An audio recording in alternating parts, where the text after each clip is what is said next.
Okay, thank you very much, Rich. I appreciate that, and good morning to everybody. I wanted to thank you for having me. It's a privilege to be here. And I wanted to know that I'm not really going to talk about rocket science. I'm not going to talk too much about Everest, but what I am going to do is share my testimony with you. And just so you know, it's not going to go on forever. I've actually got an outline I'm working to, so we'll keep it brief, and I'll try to stick to your timeline so I don't mess anybody up. I wanted to kind of go on. I think the best way to start is at the beginning, so I'm going to do that in a very brief fashion. I was raised in a family that did go to church twice a year, like a lot of families do these days if they do that. But my grandparents were very strong Christians in the Lutheran Church Missouri Synod, which I thought was kind of interesting. So I kind of grew up around the Lutheran Church Missouri Synod, not really very much, occasionally a vacation Bible school. And then, like I said, church with my family a few times a year. Fast forward to my senior year of high school, and my sweetheart, Doris, had moved out from Massachusetts to Southern California. And she was a real fish out of water, so I took advantage of that. And we met and we became boyfriend and girlfriend kind of thing. She was a Christian. Now, I would have said at the time I was a Christian. I'm not sure how you characterize that, but at the time, we did go to church in high school, and we chose to go to my grandparents' church, the Lutheran Church Missouri Synod. So most Sundays in my senior year of high school, Doris and I would go to church, and that went on through college years. And finally, by the time of my junior year of college, we decided to get married, and that's what we did. So timing was kind of precipitated by her parents, who didn't think I was the right choice for her, I guess. And as a matter of fact, we're still married. We're coming up on 56 years of marriage this December. So that's kind of exciting. The one thing I would tell you that's kind of unfortunate is my wife still's waiting for me to grow up. She often asks me, when are you going to grow up? I said, honey, I'm 76. It's not likely to change a whole lot. I was able to finish my Bachelor of Science in Aerospace Engineering. I graduated in 1967 from California State Polytechnic University. I went off to Boeing. We moved to Seattle, Washington, and I became an associate engineer there. And while I was there, I decided I wanted to get a master's degree. So I went off to the University of Washington, which was not too far from where I was working, finished my Master of Science and Doctorate in Aeronautics and Astronautics at the University of Washington. So I left there with some incredibly good degrees and a daily pot habit. Now, remember, this is the end of the 60s, the beginning of the 70s. And so by the time I left the University of Washington, I was basically smoking pot every day. And the interesting thing about that was early in the game, I realized that my mother was an alcoholic. My grandfather had been an alcoholic. My cousins were alcoholics. I knew that if I messed with alcohol, I was going to have a terrible problem. So I chose pot because everybody was doing it anyway. But I developed a problem with pot because it was no longer like, it's not a physical addiction, but it's a mental addiction. I was really addicted to pot. I really felt I needed it all the time. So I left there and I went off to the Air Force Rocket Propulsion Laboratory located out in Edwards Air Force Base in California. That's not in Southern California. And of course, I left there. I went to work for them took a secret clearance. And at the same time, I was still smoking pot basically every day. So I created some problems for myself there that didn't help me in the long run. I'm gonna see if I can get it right. Something came up, there we go. Some things came up there that were related to that, but I was able to kind of dodge the bullet, and I just kept going at it. But while I was there, I decided that, I really needed to find out about God. And since I'd been going to the Lutheran church, I figured, well, it can't be Christian. It must be something else. So I did all the isms: spiritualism, Indian mysticism, drug religions, Mormon. I looked at every ism there is. And I was finding, real truths. And I thought, boy, I'm really being led down the right path. And just before I left the Rocket Propulsion Laboratory, I was going to go to work at Los Alamos National Laboratory in northern New Mexico. And before I left, one of the folks there that happened to be a Lutheran asked me if I would go to Lutheran Church Marriage Encounter with my wife. And I thought, well, what have I got to lose? I'll go. And I went, and that's where my life really spun around in a heartbeat, because while I'd been looking at all these isms, all of a sudden I discovered that Jesus was very real. I mean, I went to that thing with the attitude that I'm going to show these guys something. They don't know anything. And again, smoking pot every hour during that program. And I just had the most incredible personal experience and encounter with Jesus I've ever had in my life. I wish I could have it every day. I haven't had one like that since, but the presence was so profound. I couldn't quite handle it. And the drug high from the pot just disappeared instantly. And I figured I really had finally found it. I had been chasing brass, like in the old temple when they gave all the gold away, they made brass shields kind of as a substitute. I'd been chasing all the brass with all these isms, and all of a sudden I found the real truth in my life was going to be Jesus. And the interesting part about that was, during that weekend, not only did, that's where I would really say I thoroughly and truly, completely accepted Jesus in my life, but I became aware that Satan had been very active in my life, and I hadn't really seen that before. It was all of a sudden very obvious what was really going on. So I call that section Finding Jesus. And what I'm going to move on to now is After Jesus. And I mentioned that I had accepted a position at the Los Alamos National Laboratory, that's in northern New Mexico, as a staff scientist. And you have to understand that going from a secret clearance to a clearance that was required at Los Alamos, which was a Q clearance compartmentalized, it's kind of like a select top secret clearance, because you're going to be around nuclear warheads.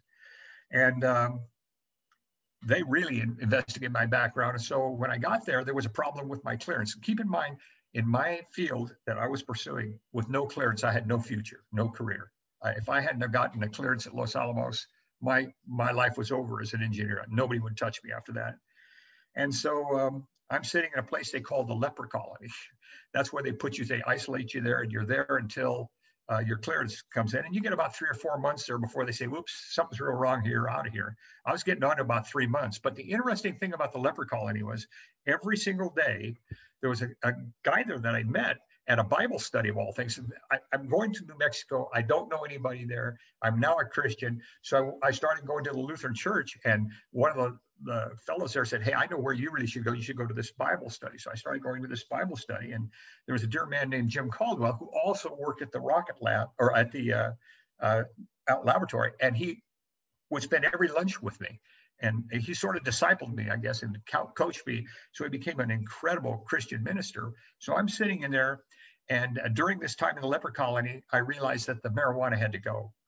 So I did quit pot, and it was very difficult for me. Normally, I had tried to quit many times before. I didn't like this feeling of being habituated to something like that. But when I decided to quit pot this time, it was gone, just like that. So all of a sudden, I find myself in an environment where I'm still waiting for my clearance, and I've quit pot, and I don't know what's going to happen next. They called me down for my interview for the clearance. They called me and said, you need to come down here. We have a problem. And so I went down to the main location, and my wife had picked me up. We only had one car, and it was a bit of a drive. So she came up and picked me up and took me over to the main place. And while I was there, on the way down there, we prayed, and the Lord just told me, tell the truth. Whatever happens, just tell the truth. So I decided that that's what I had to do. And I didn't know what they were going to ask about. There was a lot of skeletons in my closet that could have stopped me from getting a clearance, but certainly pot was a big one. I got down there, they read me my rights. It was 5 typewritten pages of things like we can and will turn anything we find over for prosecution. I'm thinking, oh man, what are they going to do to me next? And it was a young lady. She was younger than I was. I was about 30 at the time. And she was probably like in her 20s. And she reads me my rights. It's all recorded. And then she says in a very stern voice, when's the last time you smoked pot? And I tried to explain. I couldn't get the words to come out of my mouth. I was literally horrified. And she said, oh, she didn't say anything. And finally, I was able to say, well, I quit a month ago. I slipped up once 2 weeks ago with a friend. I haven't smoked since, and I have people that can verify that. And she turned off the microphone and told me that, actually turned off the recording and said, I think if you tell the truth, you'll get your clearance. So she debriefed me for about an hour. I told her all the skeletons in my closet. I did get my clearance 2 weeks later. The long and the short of this story that's funny is my climbing partner at the time was a local guy that I had met there, and he was a very, very solid climber. So we started climbing together, and he had a drug problem with pot and speed and all kinds of things. But by this time I could turn away from any of that, and I did. About a year later, he decided he wanted to get a job at the lab, and he asked me, he said,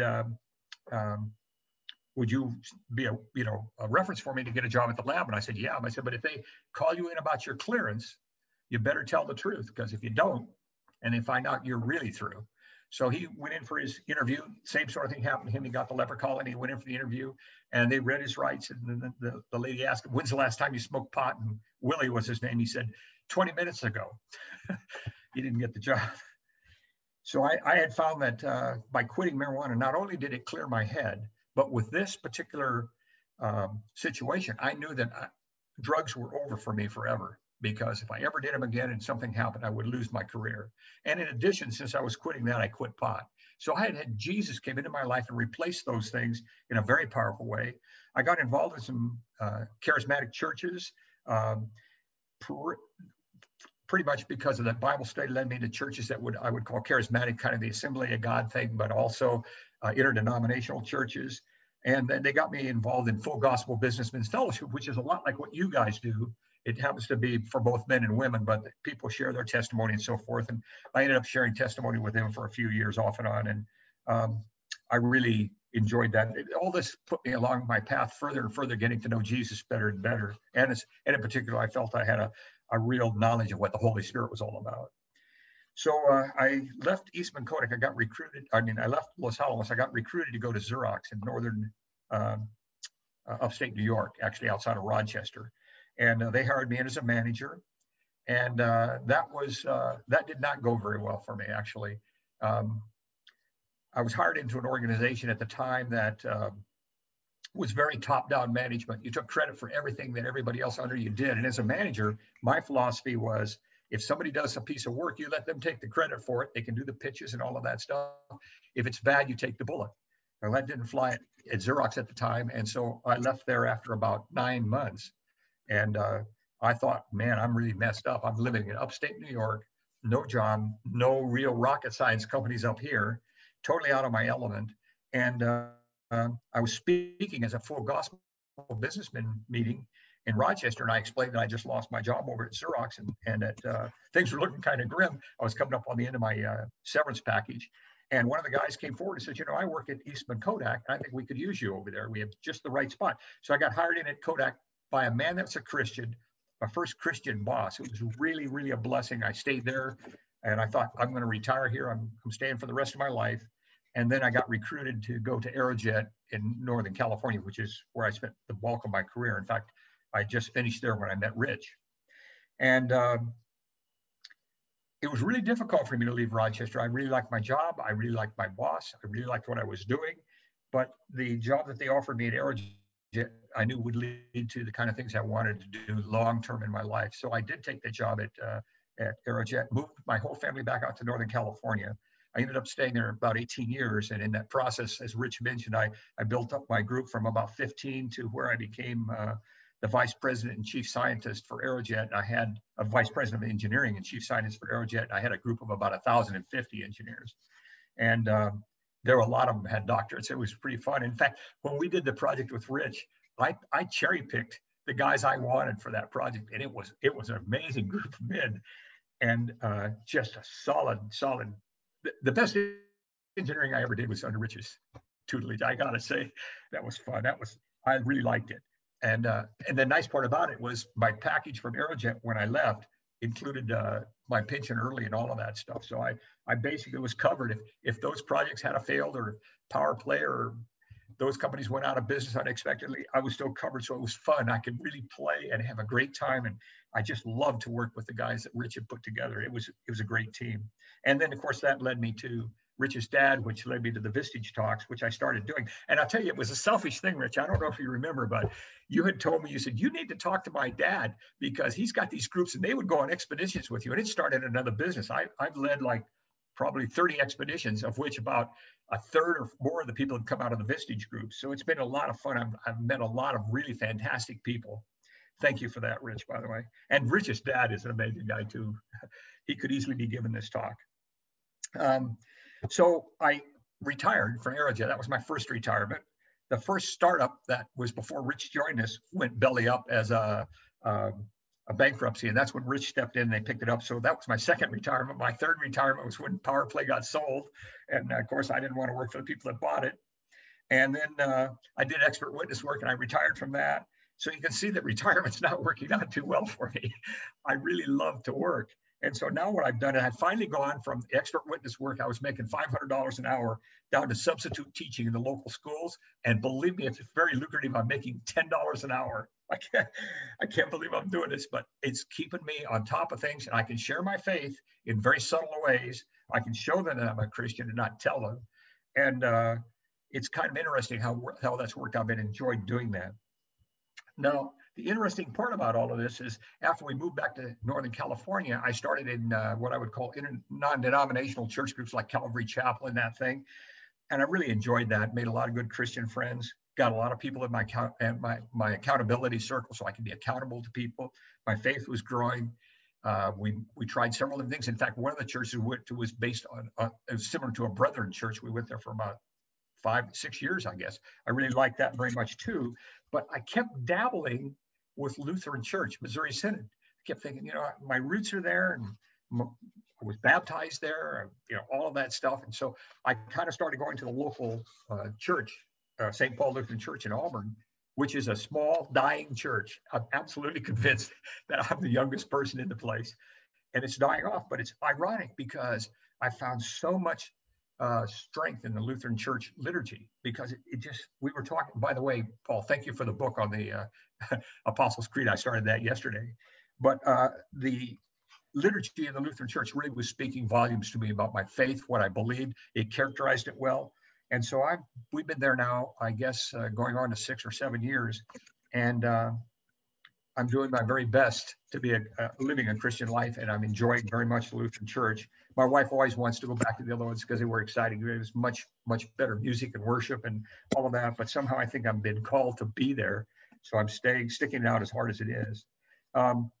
So kind of that's the full circle of the faith piece. I was very fortunate because I've been a Christian now for 45 years. I'm actively seeking Jesus Christ and his will for my life. And I'm excited about where I'm at, although I still long to kind of go back to those other churches, just like my wife. I really would enjoy that. We talk about it. We talk about going, but I'm afraid if I go, I'll just get sucked back in there because it's so, the church that we were involved in was this Brethren church, and it's just was exciting what they're doing there. It's one of these churches that's growing into a mega church, and we were there when it was small, so it's pretty neat. So I did want to just kind of summarize that whole piece. That's sort of before Jesus and after Jesus. And in my life, it's been absolutely miraculous what Jesus has been able to do in my life. And when I do those climbs and the things I'm going to show you in a video in a minute, I can tell you that if I didn't have Jesus in my life, I don't know how I would cope with some of the situations that happened.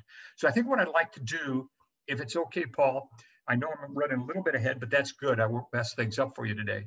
I would like to show that video now, and then maybe discuss a couple of things that happened afterwards. Now, I'm going to narrate the video, and then we won't stop it, Paul. We'll go straight through, and then I'll talk about what happened on a couple of these experiences that really kept me centered in Jesus.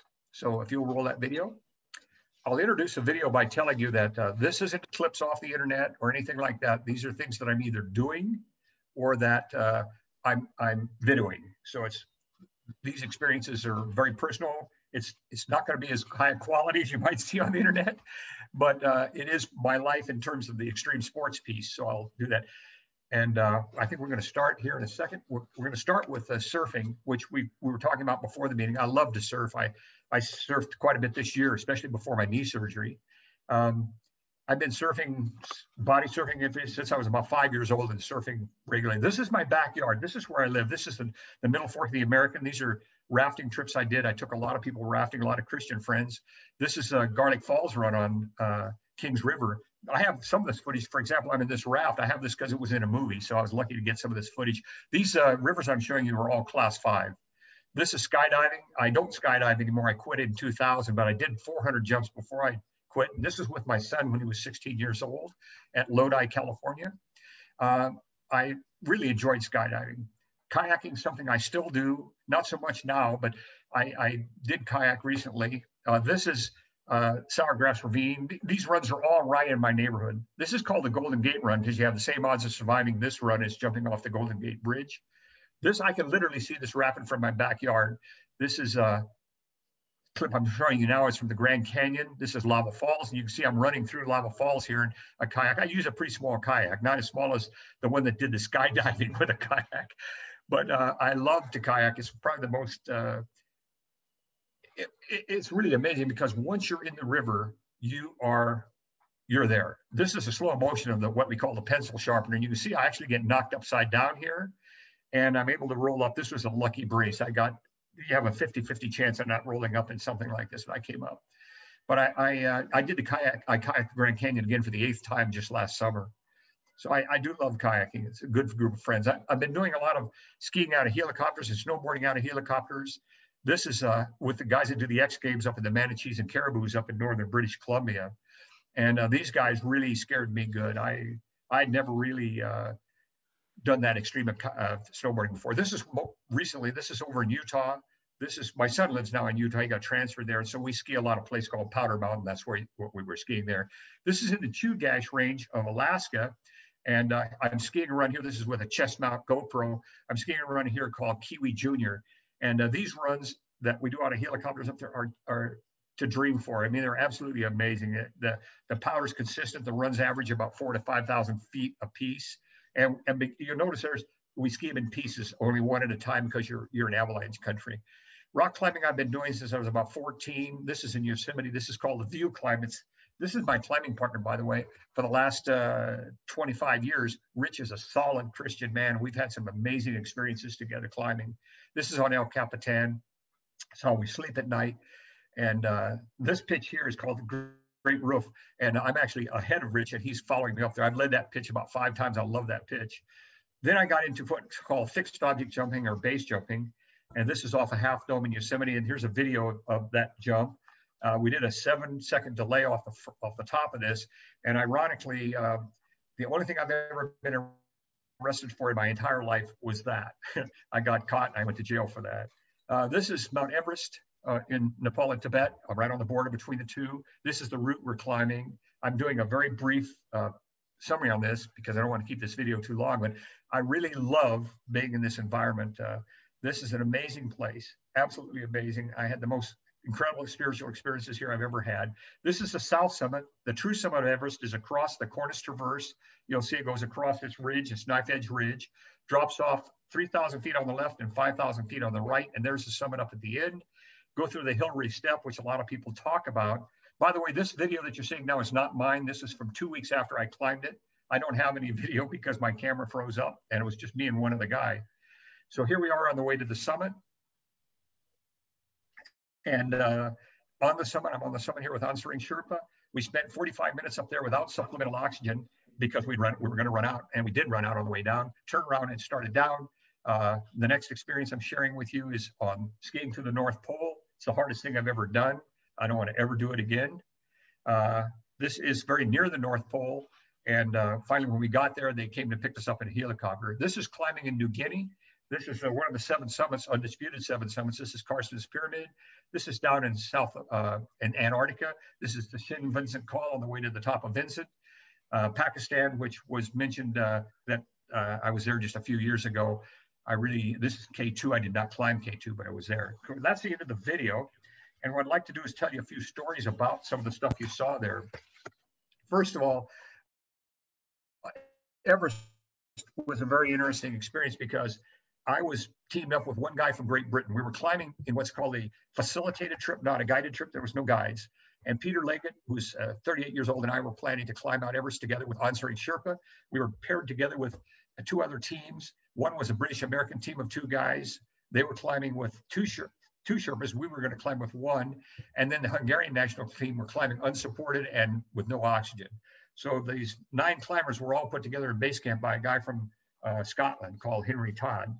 And I'd never met Peter before this experience, but we met in Kathmandu, and we hiked in, just he and I hiked into base camp by ourselves, took about a week.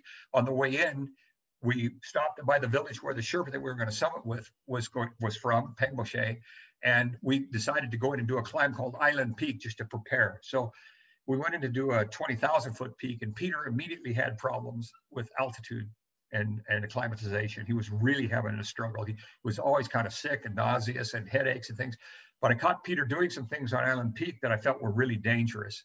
And I told him, my training as an engineer is if you see something that's dangerous, you stop it. You straighten it out and you move forward. And so I told him what he was doing was dangerous, and he defended it by saying, yeah, but it's fast. And it's basically a way to descend the mountain fast. And I said, yeah, but Peter, it's dangerous. He says, Randy, other people do it. I said, I know, Peter, but it's dangerous. And so fast forward now, about 3 weeks later, now we're on Everest. We're training. Basically, on Everest, what you do is you do a series of climb high, sleep low. So it's up and down the mountain many times. And you go through places like the Khumbu Icefall, which are really dangerous. In fact, you do that about 8 times to get to the summit by the time you acclimatize. And again, we were in the Khumbu Icefall, acclimatizing, things were going pretty well. Came time to do the final acclimatization run up towards the South Col before you go down and let your body rest, and then you go in one push for the summit. And so at that point, I told Peter that, Peter told me he was sick. He'd been sick every day. He said, I just don't think I can go tomorrow. I said, well, it's okay. We'll just wait a day or two here. We were at a high camp. And he said, no, I've worked it out with the Hungarian national team. You go ahead and go on up. And I'll stay here. I'll go up with Luki from the Hungarian national team tomorrow. We'll meet back at base camp. We'll head for the summit as soon as we get a good clearance on weather. And so I did that. And we got up. I went up and acclimatized. And while we're on the mountain, things happen that you don't expect. The jet stream can shift. It's not like a storm. It's just the jet stream shifting back and forth in that region. And so I got caught in what's called a short shift of the jet stream on the way to our acclimatization run, which is Camp 3. I spent a really bad night there. I mean, it was really bad. My tent had already been avalanched. I just found a tent that looked really sturdy. I didn't know whose it was. There was nobody else up there. It's just me and the British and American. So it was 3 of us at Camp 3. So I spent a miserable night up there. Came down the next day, and I ran into Peter at the base of the Lhotse face where you ascend up to this camp. And I said to Peter, Peter, be very careful. It's very, very dangerous up there. And he said, I'll be fine, Randy. And so he started up, and he was experienced. He went up with Luki, who was a professional guide out of Hungary. And Luki, of course, shot right up to Camp 3, and Peter was going really slow. He got up there really late, and I'm reconstructing the story because I wasn't there. And Luki thought he had turned around and went down because he never even saw him on the face. It turns out that Peter got into camp late. Luki didn't know he was there. We didn't know where he was. We didn't have any radios. Luki had one, but Peter and I weren't climbing with radios. We were just not using them. And so he was missing overnight. And it turns out he'd gotten there really late. He climbed into a tent just like I did, spent a miserable night, woke up the next morning, but he hadn't hydrated properly. So he's in really bad shape. So Luki got a hold of us in the phone. By the way, this was really good because since Luki was Hungarian, he would transmit all of his messages in Hungarian to the other Hungarian members down at base camp so that word wasn't getting out that there was a problem, because you don't want word to get back to somebody's family before you know what's going on. And so it was kind of like they spent a whole another day trying to get Peter ready to come down. The next day, Peter fell to his death. And so I found myself in a terrifically horrible situation because Peter also was a Christian, not perhaps as outspoken as I was. He was British, tended to be very reserved, but he's definitely a Christian. And it was a very difficult thing for me because not only had I grown to respect Peter, but I really cared for him. I cared for him as a Christian. I cared for him as a man. And now I found myself at base camp with no climbing partner, a Sherpa that I'd only seen on one short climb prior to this, and trying to decide what I was going to do. So I went back down to a lower altitude. I'd gotten pretty badly frostbitten. I had stage 4 frostbite from that storm I got caught in up there. And I went down to Tangboche Monastery, which is down kind of in where there's vegetation, about a 30-mile hike out, I guess, or so, maybe 20. I went down there and I spent a couple of days recuperating, and it was really amazing because it was another Christian man. I networked with Christians in base camp.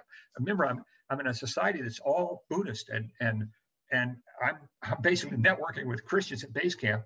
So this Christian man and I went down there, Sean Swainer. He was also climbing on Everest. He was a double cancer survivor, and he was younger than me. We prayed a lot and everything, and I had a communication with my wife via satellite phone. So I decided to go back and basically get my gear off the mountain. I was really busted up over Peter. I thought I'll just go home. I got back. Answering was there. The Sherpa fella. He said, Randy, things look really good. We got a good jet stream forecast. We got a good weather forecast. Let's just go climb this bugger. And I said, okay. So I let everybody know through my wife that I was going to climb, and I knew pretty much when I was going to be on the summit ridge. So I asked my wife to please get a prayer support group ready to pray, because I was going to need all the help I could get up this thing. And so on the summit day, everything went just according to plan. I summited, and I had the most amazing, vivid experience again with Jesus. Not like the one I had when I first met him at that marriage encounter, but more of like, hey, one step at a time, you're going to be okay. I still didn't know I was going to make it to the top, but I was having this great spiritual experience. The kind of feeling you get when you look at a piece of art or you hear music that just makes you get goosebumps. I had that feeling all the way up to the summit, and everything went pretty smooth. Answering, and I summited. We were the only 2 people on top of Everest for over 45 minutes. There was about 30 people this was before all the crowds started climbing Everest. This was 2002. So we didn't run into all this crowd problem that they have now.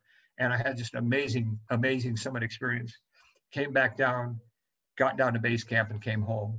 But Peter's death, I had a terribly difficult time dealing with that, because he had told me personal things that came back after he had died, in terms of like he had broke up with his fiance over the climb, and she would call and say, she called me and said, did Peter say anything about me? I was so upset we broke up, and I really wanted to marry the man. And Peter had told me that he was going to, when he got home, he's going to get on his knees and beg her to marry him. And if she said yes, he was going to do it right then. So those are the kind of experiences I've had with Jesus in the extreme sports, the kayaking stuff. This last trip down the Grand Canyon, I mean, I'm getting pretty old, right? So this last trip down the Grand Canyon, I found myself, I was trying to memorize the entirety of the Nicene Creed. And during this experience, every time I would enter a rapid, I would start with part of the Nicene Creed or the Apostles' Creed. And I had an amazing spiritual experience there too. So I'm gonna wrap it right there, Paul, and we can open it up through the question and answer technique you put together, if that's okay. Chip, take it over. Good morning, Randy. My name's Chip Scour, and I don't know if you can see me. Can you pick me out of the crowd? Yeah, it takes a while because there's a lot of you there. I see you, Chip. Thank you for sharing this morning. I've had a number of questions come in, and before we get to those, though, I want you to know that besides the encounter with Jesus, which I want to hear more about, and I'm sure we all want to hear more about, you and I have some interesting connections. My father was a rocket scientist also, and worked for Boeing and was at Edwards Air Force Base. Joe Scourin, and before going back to Port Canaveral and working on Apollo there for a number of years. But great to have you this morning. Thank you again for taking the time and getting up so early. You've got to be the youngest 76-year-old I may have ever met. I mean, it's really an inspiration to have you on this call and to think about this. You know, I didn't catch this. You said you moved your family down. How many kids do you have? Can you tell us a little bit about your family? Yeah, I have an amazing wife. I really, you know, they talk about soulmates and all that stuff. I really believe that. This woman is amazing. So we have 2 boys. One's 53, the other's 51, and 5 grandchildren. And they've both been through divorces. I feel really blessed that I've been able to stay with Doris, and it's not been trivial. I mean, we've been to counseling a couple of times, and my family's amazing. I'm very fortunate. I love my grandkids. I love my wife.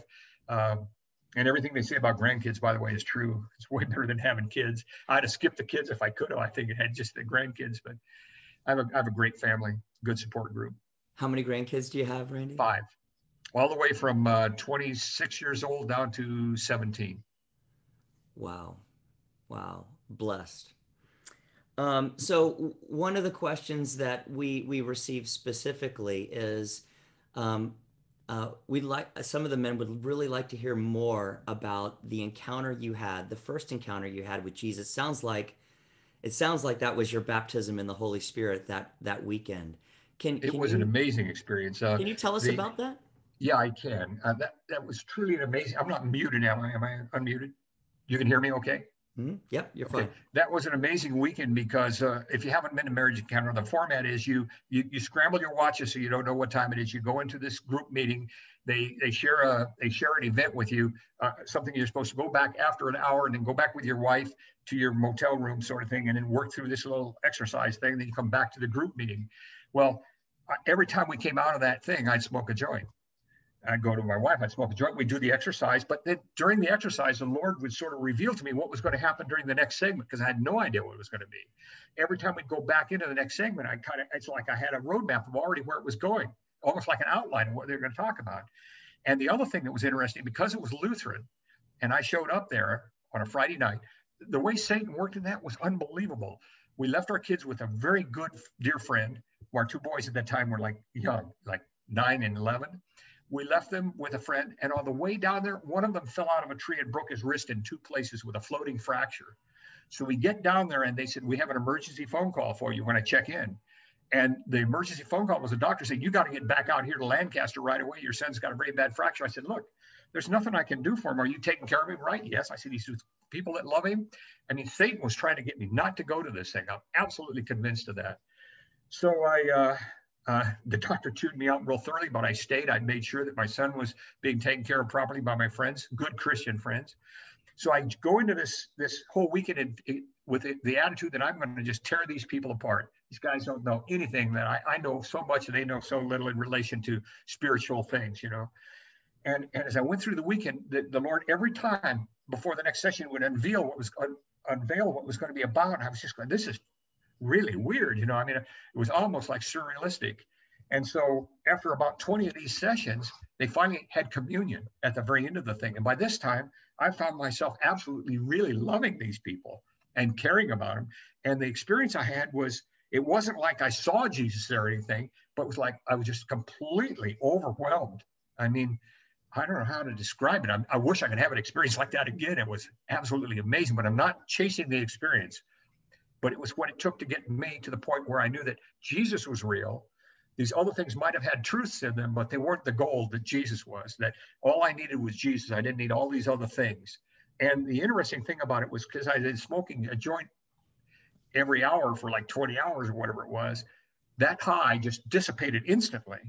And it was more like a supernatural spiritual high with an overwhelming presence. And so we left that event. I told Doris, I said, this is it. And she was excited as could be, because she'd been a Christian all this time. And it just shook me to the core. And then on the way home, we had a couple of encounters with Satan where we nearly had a car accident. I just knew it was satanic. It was so strange, because up until that point, I'd never had any idea what Satan was doing to me or messing with me. And now all of a sudden I had the real truth that I needed. Now, it wasn't really a baptism of the Holy Spirit at that point for me. That was sort of a separate process when I was involved with Full Gospel Businessmen's Fellowship. What I've come to believe now that I'm back into the Lutheran Church is that you receive the Holy Spirit when you're baptized, even as a youth. By the way, I'm not a very popular Lutheran with my pastor, because I've been baptized 3 times. They don't believe in that. They believe infant baptism's enough. I'm not sure if it is or not. And I'm not sorry that I got baptized as an adult believer. And then we went on a trip to Israel and I got baptized in the River Jordan. So that's a summary of the experience. It was an amazing experience, Chip. And by the way, Rich, I have to tell you, I didn't recognize Rich in that picture. So I would have said hi to him earlier if I had recognized him. He's changed. He's got a beard now and stuff. I didn't see him with that. Randy, I'm really curious. Go for your questions. You've traveled around the world and had some very intimate experiences with people of different faiths, and you mentioned your own journey through a number of different isms. Without any need to be specific, can you tell us about some of the beauty you saw in the aspects of those particular religions that were truthful, or that had truth in them, the things that you felt drawn to about them? Well, first of all, I would tell you that, and just to start with, while I had great experiences in those religions, that's not the way to salvation. It doesn't work. They're all based on works, and some of the works are good. I mean, I looked at things like the mysticism religions, like Journey to Ixtlan and that stuff. Carlos Castaneda, that's when I was still doing drugs. That really appealed to me, because I could just see myself. My wife was getting really worried before I became a Christian. I was out in the woods trying to meditate and move the wind and things like that, you know. And so I saw truth there. I saw truth. Well, even if you look at the Mormons, which I believe is a cult, from in fact, I'm sure it's a cult, but I'm just telling you, I hope there's no Mormons here, because they consider themselves Christians. I don't consider Mormons Christians, but they do a lot of good works. I saw things there, the family-oriented stuff and all that. Well, that's great. They watch out for each other. I saw an awful lot of things that were based around works, and they were positive. But that's not what Christianity is about. And so that was one of the things I've learned, is that works are great, but they should be done because you're a Christian and you want to do good things, not because you're going to get salvation from them. So that I saw those kinds of truths, lots of them, lots of things like that. Buddhism is a beautiful religion, but it's not a path to salvation. I thought things like Hinduism and the reincarnation things were neat, and this whole idea of nirvana, I saw truths in that. I'm sure there are partial truths. I don't know what happens to those people. I worry about it, but what I try to do is keep Jesus in the bullseye, and I just don't worry about it. For example, creation versus evolution. I'm a creationist, and people say, well, isn't that kind of weak? You know, you're a Christian and you believe in creation. Yeah, I do, because I found that it takes as much faith to believe in creation as it does to believe in evolution. So I just make personal choices around those things, and I don't try to worry about it. I just keep Jesus in the bullseye and keep myself focused that way. When you talk about the extreme sports you've done, obviously there's a huge element of physical demand and stress in many of the things that you've talked about. Can you kind of compare or focus a little bit more on the emotional and mental stress that you endured, and how did your faith strengthen you? How did that go? You know, I'll use one example. It's the base jump off a half dome that I got arrested for. And I was supposed to jump with another guy, and I'd climbed half dome, climbed the face of it. So I knew the route. Now I knew where the jump was, sort of, but I'd never done a jump off of something like that, because on half dome, when you go off, it's not like El Cap, which is overhung. You're literally flying right down the face at an angle. The face is probably at an angle of like 85 degrees. So you have to fly out at 85 degrees and track away from the face. And my buddy hadn't shown up. And I thought, well, I don't know, I probably won't do this. And you talked about the emotional stress. I prayed about it, and I realized that this is stupid. And by the way, before I left, my wife told me, she said, Randy, if you go do this thing, and this was my 5th base jump, if you go do this and you get caught, don't call me. That was the last thing she said when I left home. So I get to the edge of that thing. I thought, well, I got all the gear. I'll just put it on and pretend like I'm going to go and see what happens. And by gosh, I found myself running over the edge. And so I tracked out, and one of the reasons that was complicated, it was a guy climbing there that was a ranger on the face of El Cap, on the face of Half Dome. He'd been fiddling around for days. He was a paraplegic ranger that was doing a jug fest up the face. And I flew out right over the top of him. And I was kind of banking on the fact that he's a ranger, but he's also a climber. Climbers never ratted on base jumpers. It was always a camaraderie between the two. So I flew out over the top of him. I landed about, and I had a partial malfunction. I instead of flying out away from the wall, which I did, I got out about 100 yards maybe from the wall before I pulled. And when I pulled, the parachute opened up and I came flying back towards the wall. My heart is jumping out of my chest. I'm praying like mad. I kicked it out. I got it straightened out, but I had gone too low to go land where I wanted, where I could have hid better. I had to land in El Cap, or in Half Dome Meadows, Mirror Lake Meadows, which is right below the face of Half Dome.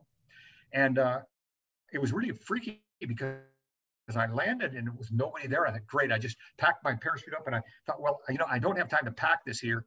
I'll just hide it. So I hid it under some bushes, and I ran and I hid an Indian cave just to make sure nothing was going to happen. Well, it happened, because turns out that as I hid my parachute, the Rangers were pulling into the parking lot because the ranger on the wall had called them on his radio and told them I'd base jumped. And it was like having a helicopter pilot spot me all over the valley. Every place I'd hide, they'd show up. So finally I got apprehended, went to jail. By the way, it was just as bad as it sounds. They gave me one call. I called my wife and I said, honey, I got arrested for base jumping. I need you to get $400 and come over to make bail. They're going to ring me at 2 o'clock, and it has to be a postal money order. And I don't know the amount. Just grab $400 out of the account and come to Yosemite right away.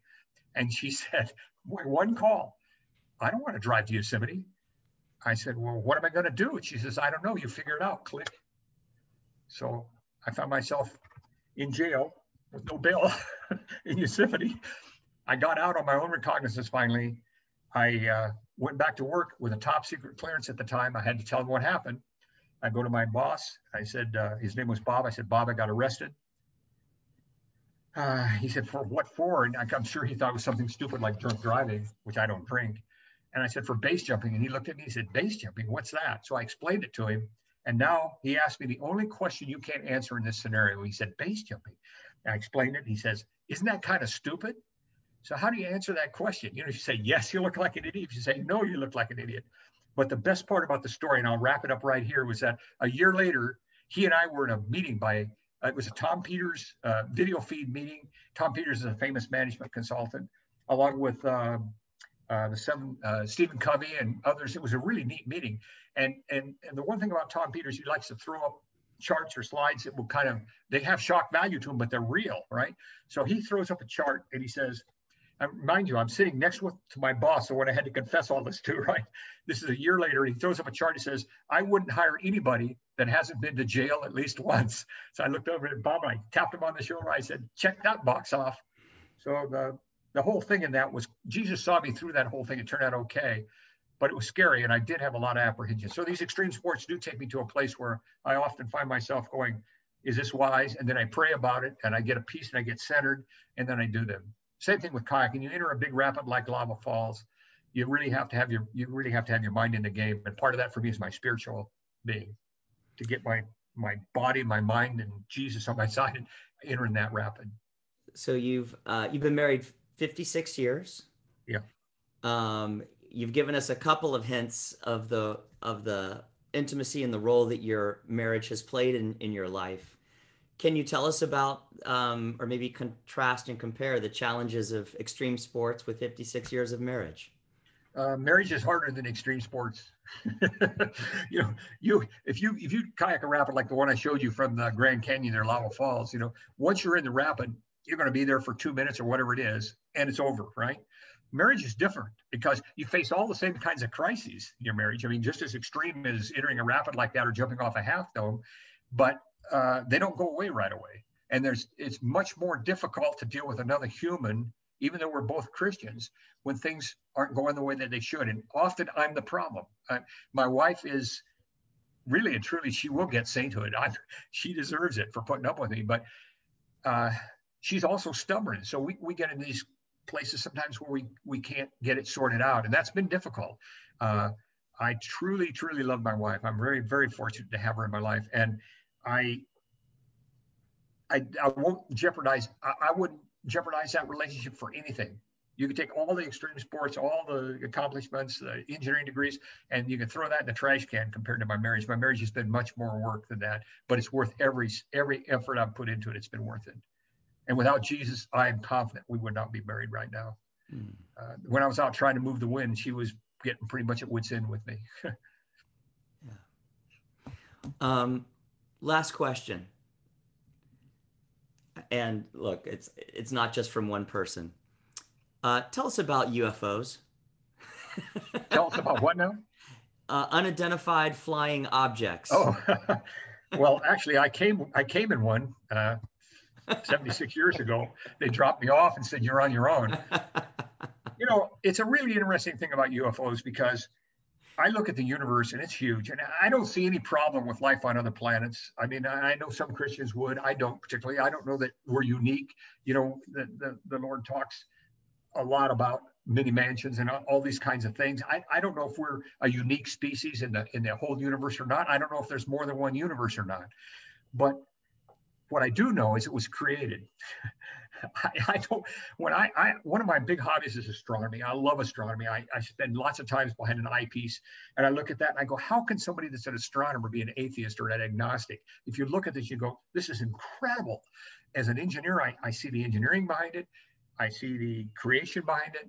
All of that said and done, I don't know if there's life on other planets. I would kind of wonder how they would find us and why they would come here in the first place. But on the other hand, I don't rule it out. And, it's all resurfacing again. There's a project on right now. I forget the name of it. But they're actually looking into these. They're not calling them UFOs anymore. They're calling them unidentified aerial phenomena or something, I think now. But the fact of the matter is they may be there. They may not. I don't know. I don't care. One thing I would tell you, though, if they showed up on my yard and started talking to me, I'd probably be freaked out. But I can't rule it out. I think it's unlikely we've been visited. Well, I can tell you one reason that they would come here is to meet people who have been saved by Jesus. Yeah, I would hope they're Christians. That's a fact. And there's no reason they couldn't be Christians too. Well, we're at our time, but Randy, it's been exciting, and especially I hope what I've received from you is this sense of joy that you've had in your life as you have gone through these extraordinary things. But it's really clear to me that the most exciting thing has been your walk doing it with Jesus. And Absolutely. That's a very nice way to state it. I wish I had a thought to say that myself, Chip. That's very true. With Jesus in the center of my life and my wife, the rest of it's immaterial to me. I enjoyed all the experiences. I still enjoy them. We travel a lot and do things like that, but it really comes down to Jesus is the center of my life. And it's been a very big blessing for me. Now I'm coming on 45 years or more of being a Christian. And every single one of them has been amazing every year. Well, it's been an honor. Thank you. I'll close out by saying thank you for having me. Thank you for the great questions. I hope all you do well. And Paul, thank you for inviting me. And Rich, thank you for referring me to Paul. It's been a real experience and a real pleasure.